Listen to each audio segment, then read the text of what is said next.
जय Hind. Schools of philosophy के बारे में हम बात कर रहे थे और इससे पिछले सेशंस में हमने बात की थी ऑर्थोडॉक्स स्कूल्स के बारे में। स्कूल्स ऑफ फिलॉसफी की इसी बातचीत को आज के सेशन में भी कंटिन्यू करते हुए आज के सेशन में हम बात करेंगे हेटेरोडॉक्स स्कूल्स के बारे में। हेटेरोडॉक्स स्कूल्स के अंदर हम पढ़ेंगे चारवाक स्कूल के बारे में, और चारवाक स्कूल के अलावा बाउल के बारे में भी आज हम पढ़ेंगे। इन सभी टॉपिक्स के बारे में आज हमें पढ़ना है, बातचीत करनी है। देखो, शुरू करते हैं।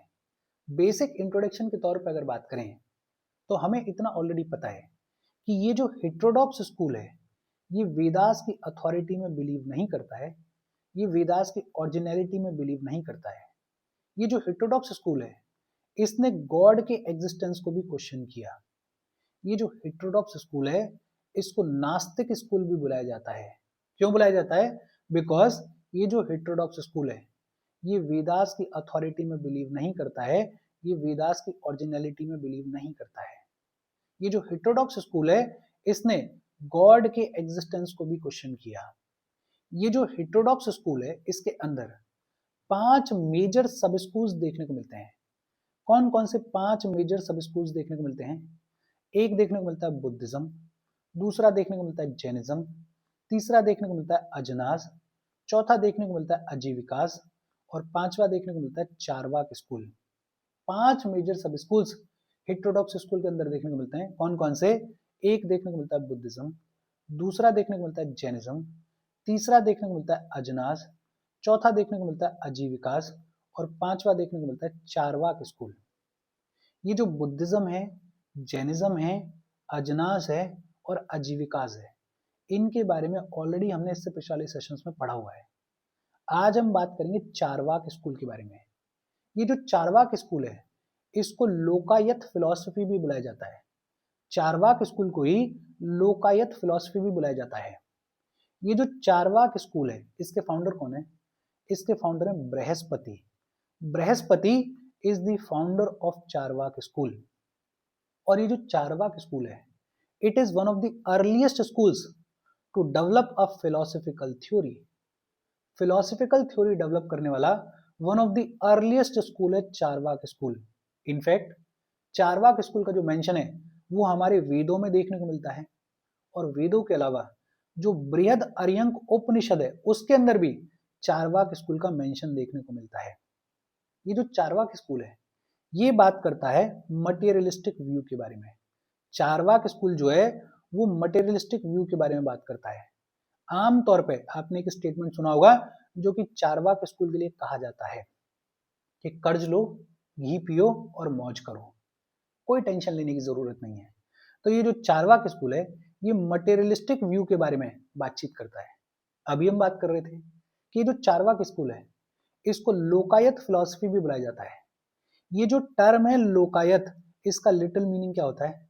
इसका लिटिल मीनिंग होता है keen attachment to physical and material world.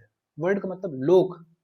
कीन attachment to physical and material world is the literal meaning of this term लोकायत।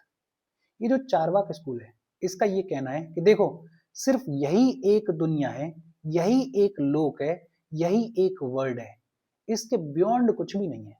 इसके बियॉन्ड ना कोई हेल, ना कोई हेवन, ना कोई दूसरा लोक, सिर्फ यही एक दुनिया है। तो यहाँ पे आए हो, पैदा हुए हो तो खूब एंजॉय करो, सारे प्लेजर्स को एंजॉय करो, बिना ही सोचे समझे कि आपको हेल मिलेगा, हेवन मिलेगा, या कोई और लोक में आपको कोई और दंड मिलेगा। यही एक लोक है, यही एक वर्ड है, इसके अलावा और कोई वर्ड नहीं है। ये जो चारवाक स्कूल है ये किसी सुपर नेचुरल पावर या किसी डिवाइन एजेंट के एग्जिस्टेंस को भी डिनाई करता है। या फिर समझने के लिए सिंपल तौर पे कहें तो ये जो चारवाक स्कूल है इसका ये कहना है कि ना कोई गॉड, ना कोई ब्रह्म, कोई भी ऐसी डिवाइन एजेंट या एजेंसी नहीं है जो कि इस अर्थ के कंडक्ट को रेगुलेट कर रही है। तो चिंता मत करो, कोई ऊपर भगवान नहीं बैठा हुआ है, कोई ऊपर ब्रह्म नहीं बैठा हुआ जो कि आपके एक्शंस को जज कर रहा है या फिर इस अर्थ के कंडक्ट को रेगुलेट कर रहा है, कोई है ही नहीं। ये जो चारवाक स्कूल है इसका कहना है कि साल्वेशन को भी अचीव करने की कोई जरूरत नहीं है। ये जो अदर स्कूल्स ऑफ फिलोसफी हैं जो कि साल्वेशन के बारे में बात कर रहे हैं उसको अचीव करने की कोई जरूरत ही नहीं है, क्योंकि और कोई लोक ही नहीं है, और कोई दुनिया ही नहीं है, ना कोई भगवान है, ना कोई हेल है, ना कोई हेवन है, यही एक दुनिया है। तो यहाँ पे जो सब कुछ कर सकते हो, जितना एंजॉय कर सकते हो उतना एंजॉय करो।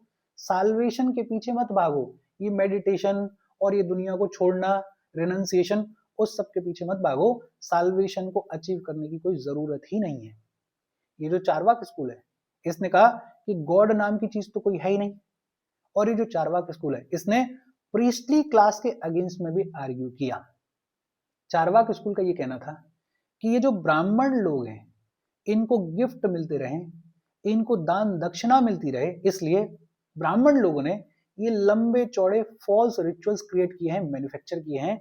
अदरवाइज ना कोई भगवान है और ना इन रिचुअल्स की कोई जरूरत है। अगर सिंपल तौर पे कहें तो चारवाक स्कूल ये कहता है कि man is the centre of all activities. Man है सेंटर, मैन है प्राइमरी, मैन है मेन। और अगर आप पैदा हुए हो तो जितनी सारी चीजें हैं उन सबको एंजॉय करो। जितने अर्थली प्लेजर्स हैं, जितने सेंशुअल प्लेजर्स हैं, उन सबको पूरे तरीके से एंजॉय करो बिना किसी और चीज की चिंता किए हुए। ये जो चारवाक स्कूल है, ये 4 एलिमेंट्स को कंसिडर करता है। कौन कौन से 4 एलिमेंट्स को कंसिडर करता है? फायर को कंसिडर करता है, अर्थ को कंसिडर करता है, वाटर को कंसिडर करता है और एयर को कंसिडर करता है। जो 5वां एलिमेंट है ईथर या फिर स्काई, उसको कंसिडर नहीं करता है। और क्यों नहीं करता है? बिकॉज ईथर को, स्काई को फील नहीं किया जा सकता, टच नहीं किया जा सकता। 4 एलिमेंट्स को कंसिडर किया गया है इस चारवाक स्कूल के अंदर। कौन कौन से? एक फायर, दूसरा अर्थ, तीसरा वाटर और चौथा एयर। ये जो चारवाक स्कूल है, ये क्या कहता है कि सिर्फ यही एक दुनिया है। There is no other world after this one. इसके बियॉन्ड और कोई लोक नहीं है और कोई दुनिया नहीं है।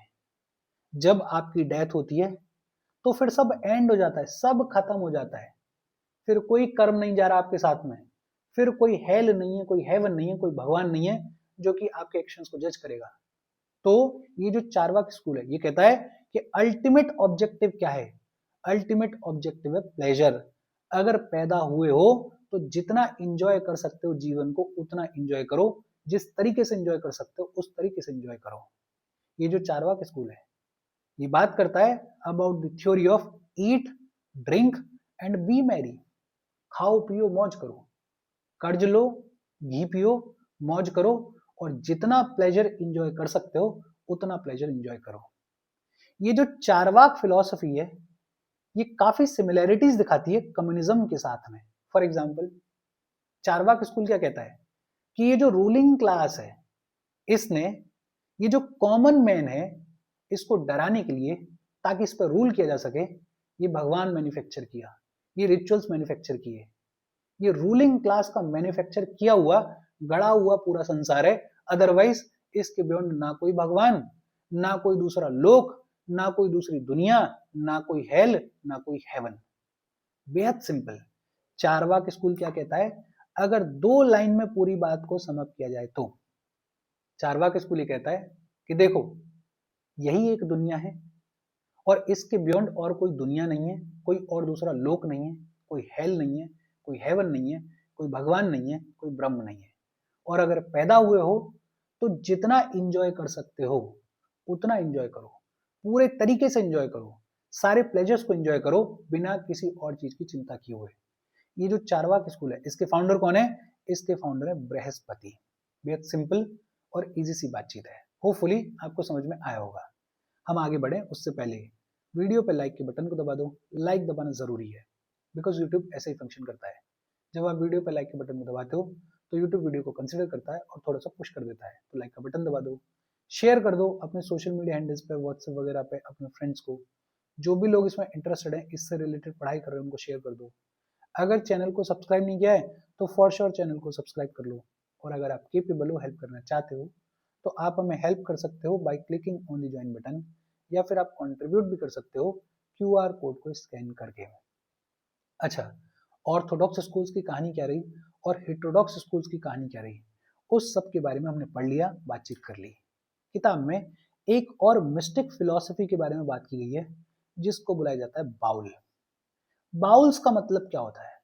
Bauls are basically wandering mystic minstrels. जो घुमक्कड़ म्यूजिशियंस होते हैं उनको एक तरीके से बाउल्स बुलाया जाता है, लेकिन ये जो घुमक्कड़ म्यूजिशियंस हैं ये मिस्टिक हैं, भगवान में बिलीव करते हैं, भगवान की खोज में है। तो बाउल्स आर वॉन्डरिंग मिस्टिक मिनिस्ट्रल्स। ये बाउल्स कहाँ पे देखने को मिलते हैं? ये देखने को मिलता है वेस्ट बंगाल में, ये देखने को मिलता है आसाम में, ये देखने को मिलता है त्रिपुरा में, और ये प्रोमिनेंटली देखने को मिलते हैं बांग्लादेश में। ये जो टर्म है बाउल, इसका ओरिजिन क्लियर नहीं है। ये जो वॉन्डरिंग मिस्टिक मिनिस्ट्रल्स हैं इनका ओरिजिन क्लियर नहीं है, लेकिन ये जो टर्म है बाउल, इसका मेंशन देखने को मिलता है। कहां पे मिलता है? इसका मेंशन देखने को मिलता है चैतन्य चरितमृत में। चैतन्य चरितमृत में इस टर्म बाउल का मेंशन देखने को मिलता है। और ये जो चैतन्य चरितमृत है इसको किसने लिखा है? इसको कृष्णादास कविराज ने लिखा है। किसने लिखा है? कृष्णादास कविराज ने लिखा है। लेकिन ये जो बाउल्स हैं, ये जो मिस्टिक फिलॉसफी है, इसने बंगाल के कल्चर को बहुत ग्रेटली इन्फ्लुएंस किया है। इनफैक्ट रविन्द्रनाथ टैगोर जो हैं वो भी ये जो बाउल्स के सॉन्ग्स हुआ करते थे, बाउल्स की जो लाइफस्टाइल हुआ करती थी, उससे बहुत ज्यादा इन्फ्लुएंस थे। ये जो बाउल सॉन्ग्स हैं इनको UNESCO intangible cultural heritage of humanity की लिस्ट में इंक्लूड किया गया है। लेकिन ध्यान देना, बांग्लादेश की तरफ से इन बाउल सॉन्ग्स को इस लिस्ट में इंक्लूड किया गया है, इंडिया की तरफ से इंक्लूड नहीं किया गया है। तो बाउल, ये जो मिस्टिक फिलॉसफी है, इसके बारे में भी बेसिक तौर पे याद रखना। अच्छा, छोटी सी बात की गई है स्वामी विवेकानंद के कंट्रीब्यूशन के बारे में। हालांकि बहुत ब्रीफली बात की गई है, और स्वामी विवेकानंद के बारे में अगर पढ़ो तो बहुत सारी डिटेल्स हैं, लेकिन जितना जीएस के पॉइंट ऑफ व्यू से थोड़ा बहुत काम आ सकता है उतना देख लेते हैं। एक तो हमें पता ही है कि स्वामी विवेकानंद ने 1893 में वर्ल्ड पार्लियामेंट ऑफ रिलीजन्स को एड्रेस किया था। कहां पे? शिकागो, यूएस में। And he became the messenger of Indian wisdom to the western world. एक तरीके से स्वामी विवेकानंद ने ब्रिज का काम किया between Indian culture and western culture. जो इंडिया का कल्चरल आइसोलेशन देखने को मिलता था, उसके एंड की शुरुआत हुई इस एड्रेस के साथ में। और बेहद फेमस 1897 में स्वामी विवेकानंद ने रामकृष्ण मिशन को एस्टेब्लिश किया। He is the founder of Ramakrishna mission. Netaji Subhash Chandra Bose ने स्वामी विवेकानंद के लिए कहा कि Swami ji harmonised east and west, religion and science, past and present, and that's why he is great. Swami Vivekananda, इनके बारे में पढ़ने के लिए और बहुत सारी चीजें हैं, लेकिन यहाँ पे रेफरेंस के तौर पे बात की गई है। और इसके साथ ये जो चैप्टर है, ये चैप्टर खत्म हो गया। कोई डाउट हो कमेंट करके पूछ लेना। Thank you very much.